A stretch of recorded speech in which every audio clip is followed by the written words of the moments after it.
In this video, I'm going to carry on with the example that I did before and show you how to reach a flag cluster nice and quickly, taking different examples. This time I'm going to be using the ship under the name dachimpy, and I'm going to be aiming for the next biggest cluster, which is the one with 3 points here and 1 point here. Now, what you have to take in mind here is that you don't have your entire 35 seconds to think, okay? You can't sit here for 30 seconds and then decide what you're going to do. Because realistically, if you need to go like this and disengage a few times... Oh, wait, how long? I've still not gotten to where I want to be. Bear in mind, this probably takes about 5 seconds. I mean, this is the best I'm going to get on this. So if you think about taking half your turn's time to do that and get in the good position, which has its huge advantages, you want to be able to figure out your path in about 15 seconds. Okay, so here I've got some winds going up, which are always something you look for, and a whirlpool on the left. Now, if you immediately look to the right, there's nothing to help us. There's just winds. And they're pushing against us, so we probably don't want to go that way. So instead, I'm looking here, there's empty space here that's more accessible. We've got a whirlpool. So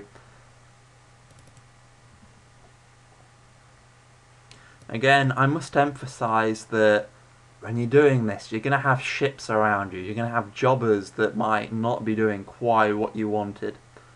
So you've got to do this as fast as you can. You've really got to be able to think about this move, not in the 35 seconds. Right, you can start that way. There's nothing wrong with that. But at the end of it, you've got to be able to think about how to plot this course without any other factors involved in under, say, 5 seconds. And I really do mean 5 seconds. If you want to be on a quality nav team, you've got to get this into under 5 seconds to think about where you want to go after you've got your first sort of general idea. So here, I've just immediately thought of, right, I can go forward right, whoops, that's wrong, double forward right, that's the only choice.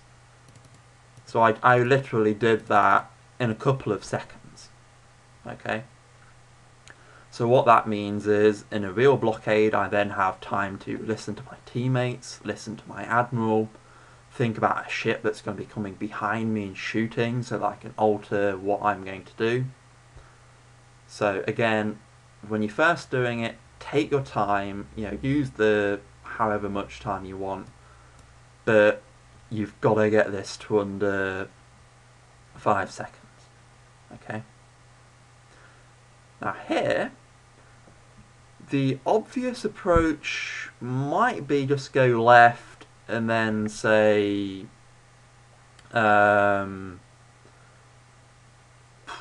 take this 1 point, but what you also have to remember is there are ships coming behind you.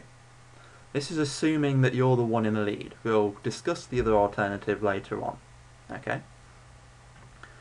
So your aim isn't to get to these points. Your aim is to capture these points. So if you imagine there's a ship right behind you here, say 1 turn away, he's going to want to follow the exact same path as you. Don't forget that even if he can't plot a path like you, he's going to have seen what you've done, and he's going to probably mimic it or something like that. So I'm not just thinking about how to get to these points. I'm thinking about how do I stop my opponent from getting to these points. So if I go, say, left, right, then very importantly, I've got a firing line into the whirlpool. Okay? But is it the firing line that I want? The answer is no, because if he takes the same path as me, he's going to go left, and he's going to occupy this top corner here, and then he's going to probably come in behind me, and I've not done a lot to stop him getting to those points. Okay? So what I might want to do instead is think about how can I block off his access into this whirlpool. Okay? So I might instead go double forward left. This is the first thing that came on the top of my head. If you really do think about it, you can probably come up with something far better. But what this does is when the person tries to take that move, he's going to be very cautious about taking this square. So I can go forward and shoot him now. So therefore, he is going to be far more likely to, say, try and twirl a bit more in the whirlpool to try and shoot me.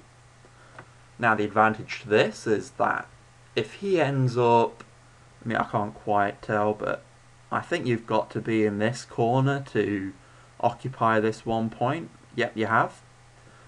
He has to either be where I am now, or no, from the looks of it, he can be in this corner here. In this example, the advantage is quite small, but the idea is that I am threatening his approach with this tactic. And that's going to slow him down. It may require him to take more moves, and it may prevent him from capturing this flag, even if it's just for one turn. All these things add up. So always think about, how is this person following me, and how can I threaten his path? Okay, and now I'm going to follow on into a next video and just give you a few more examples of that. So by all means, give this a bit of practice. Open up two windows and think through what I've gone through nice and slowly, because in the next videos I'm going to do it a lot faster.